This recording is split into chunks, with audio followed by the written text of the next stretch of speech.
8월 11일 말씀으로 여는 하루.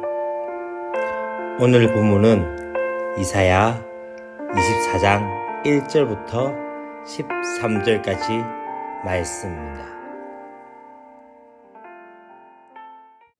사랑으로 축복합니다. 8월 11일 말씀 묵상을 나누고자 합니다. 원래 어떻게 잘 보내시고 계십니까? 지금 장마가 이제 벌써 거의 2달 정도의 긴 장마가 되어지고 있습니다. 예상치 못한 폭우와 또 그런 것 가운데서 물난리로 인해서 계속적으로 어려워진 상황들을 보고 있습니다. 사실 이것은 어쩌면은 인간 스스로 만들어낸 결과가 아닌가라는 생각이 들었습니다. 자연을 함부로 손상시키고 또한 그로 인해서 이제는 기상 예측들이 되어지지 못하는 그런 상황들을 보게 되어지죠. 오늘 어쩌면 우리 가운데 말씀되어지는 이사야 24장 1절부터 13절까지 말씀에서도 그러한 모습들을 보게 되어집니다. 열방에 대한 심판이 이제는 온 세상에 대한 종말의 심판으로 확정되어지는 모습이 바로 24장이 나옵니다. 하나님께서는 이 땅을 더럽힌 사람을 심판하셔서 그 땅에서 이제는 생명의 기쁨을 누리지 못하게 하시는 것이 오늘 본문의 내용이죠. 우리 1절부터 3절까지 말씀 가운데 그런 이야기가 나옵니다. 어떻게 합니까? 보라, 여호와께서 땅을 공허하게 하시며 황폐하게 하시며 지면을 뒤집어 엎으시고 그 주민을 흩으시리니 하면서 백성과 제사장은 제사장이 같을 것이며 종과 상전이 같을 것이며 여종과 여주인이 같을 것이며 사는 자와 파는 자가 같을 것이며 빌려준 자와 빌린 자가 같을 것이며 이자를 받는 자와 이자를 낸 자가 같을 것이라 하면서 땅이 온전히 공허하게 되고 온전히 황무하게 되리라. 여호와께서 이 말씀을 하시니라 라고 말씀하고 있습니다. 다시 말하면 어떻게 됩니까? 하나님께서 태초에 어떻게 말씀하셨습니까? 태초에 공허하고 흑암 가운데 있었고 그러한 땅 가운데 빛이 있게 하시며 또한 그렇게 만들어 가셨지만은 이제는 이 생명이 가득한 그 땅 가운데 이제 땅이 공허해지는 공허해질 것이라고 말씀을 하십니다. 이제 창조의 이전의 그 모습처럼 공허로 돌리시는 거죠. 땅이 오염되어서 이제는 어떻게 됩니까? 더 이상 상품의 열매에 기대할 수 없고 이제는 마치 지금 농부가 땅을 뒤엎는 것처럼 하나님께서 지금 이 온 세상을 뒤엎으실 것에 대해서 말씀을 하고 있는 것을 볼 수 있습니다. 그래서 어떻게 됩니까? 그네는 이제는 누구도 심판을 비껴가지 못하고 빈부나 귀천이나 이제 모든 것들이 이제 아무런 의미가 없게 되어지게 되는 것이죠. 어쩌면 완전히 뒤집어지고 공허해지고 또한 이제는 질서가 없는 그 상황 가운데 중요한 건 무엇입니까? 그때에도 소망이 있게 되어진 거죠. 심판은 끝난 것이 아니라 재창조를 이야기하시며 새 창조를 이야기하기 위해서라는 것이죠. 갈수록 타락해진 이 세상 가운데서 우리가 봐야 될 것은 무엇입니까? 다시 한번 하나님께서 회복시키시고 다시 한번 새 창조의 역사로 만들어 갈 것에 대해서 기대감을 가져야 한다는 것을 말씀을 하고 있습니다. 그러고 난 다음에 어떻게 됩니까? 이제 4절부터 6절까지 말씀 가운데 이제 하나님의 백성이 언약을 깨트린 까닭에 이제 어떻게 되십니까? 그 땅에 저주가 가득해지는, 저주가 받는 이유가 바로 하나님의 백성이 언약을 깨트렸기 때문에 그렇게 되어지는 모습들을 보게 되어집니다. 이제 사람이 죄악으로 이 저주받은 땅이 어떻게 합니까? 이제 역으로 사람을 토해내는 그런 땅이 되어지는 것이죠. 마치 지금의 상황과 같지 않나라는 생각이 되어집니다. 창조를 거스르는 그 행위가 이제는 땅을 파괴하고 오염시키지만 이 땅은 각종 질병과 또 재해로 인간의 삶을 어떻게 합니까? 역습하게 되어지는 모습들을 보게 되었습니다. 그것이 바로 지금 4절부터 6절까지의 말씀 가운데 나오는 그 상황이죠. 그래서 어떻게 되십니까? 우리가 근데 다시 한번 이제는 땅이 인간들을 역습하여 또 그렇게 우리가 힘들어지는 그 상황들을 보게 되어지죠. 인류가 지금 당하는 재앙은 어쩌면 인류가 저지른 죄의 결과라는 것을 아셔야 합니다. 하나님을 두려워하지 않고 또한 이웃과 자연을 학대함으로 말미암아 착취한 그 대가가 바로 지금 우리가 어쩌면은 당하고 있는 모든 상황이 아닐까라는 생각이 들었습니다.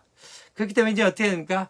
땅을 착취하는 일을 멈추고 이제는 다시 땅을 하나님께서 우리 가운데 이 땅과 이 자연을 주신 생육하고 번성하여 땅에 충만하고 정복하고 다스리라는 것은 관리자로서 청지기로서의 그 사명을 감당해야 한다는 것을 말씀을 하고 있는 것이죠. 이제 7절부터 9절까지 말씀은 어떻게 합니까? 새 포도즙이 슬퍼하고 포도나무가 쇠잔하며 마음이 즐겁던 자가 다 탄식하며 하면서 계속적으로 이야기합니다. 다시 말하면 일상의 기쁨이 어떻게 되어집니까? 거두어 가게 되어지는. 어쩌면 지금 우리 상황이 아닐까요? 우리가 2월 때부터 코로나로 인해서 많은 일상들이 지금 모든 일상들이 바뀌어지고 져가고 있는 것 같습니다. 진짜 그렇게 평범했던 일상 하나하나가 이제는 더 이상 그 일상들을 누리지 못하게 되어진 것들을 보게 되시죠. 오늘 말씀에도 그렇습니다. 포도주가 마르자 이제는 잔치의 연주와 노래소리가 그치고 즐거워하는 소리들이 다 멈추게 되어지는 것이죠. 언약을 떠난 백성은 수고의 열매를 얻지 못하고 어떻게 되십니까? 이제 그것을 누리던 일상마저 잃게 되어지는 것입니다. 삶에서 진짜 하나님의 복된 은혜를 누리고 있다면 그것이 그에 합당한 삶도 갖춰야 하는 거죠. 어쩌면 우리가 지금 이런 결과로 가고 있는 것들은 어쩌면 우리의 삶이 그렇게 되어지지 못했기 때문에 우리에게 주어진 그 일상에 맞게 살지 못했기 때문에 하나님께서 거둬가신 것은 아닐까요? 이제 그런 말미암아 이제 10절부터 13절까지 말씀 가운데 어떻게 되어집니까? 일상을 잃어버린 세상은 이제 어떻게 됩니까? 바로 슬픔이 일상이 되어지는 것이죠. 지금 코로나 블루라는 이야기들이 나오고 있습니다. 코로나로 인해서 우리 가운데 더 많은 마음들이 더 우울해지고 또 많은 어려움들이 있게 되죠. 어쩌면 그런 모습이 지금 이 이사야 24장 1절부터 13절까지 말씀 가운데서 나오고 있지 않을까요? 어쩌면 성읍은 지금 약탈당해서 허물어지고 거리에서는 어떻게 합니까? 기쁨의 노래 대신 아우성만 가득해진 그 상황들을 보게 되어집니다. 어쩌면 폐허가 된 성읍과 거리에서 그 들리는 신음소리가 이제는 수확을 끝낸 후 앙상하게 남은 감람나무와 같은 상황이라고 오늘 본문의 말씀을 하고 있는 것을 보일 수 있습니다. 지금 어쩌면은 이제 아무것도 받아낼 수 없는 그런 상황들. 그렇게 열심히 수고했지만 우리의 손에 빈손이 되어지고 있는 그 상황과 같은 모습이 아닐까요?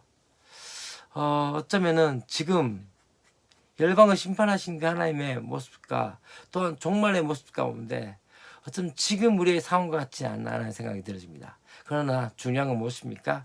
심판은 끝난 것이 아니라 회복과 새 창조를 위해서 다시 한번 새롭게 될 것을 보는 것이죠. 하나님의 백성들이 다시 한번 보아야 할 것은 무엇입니까?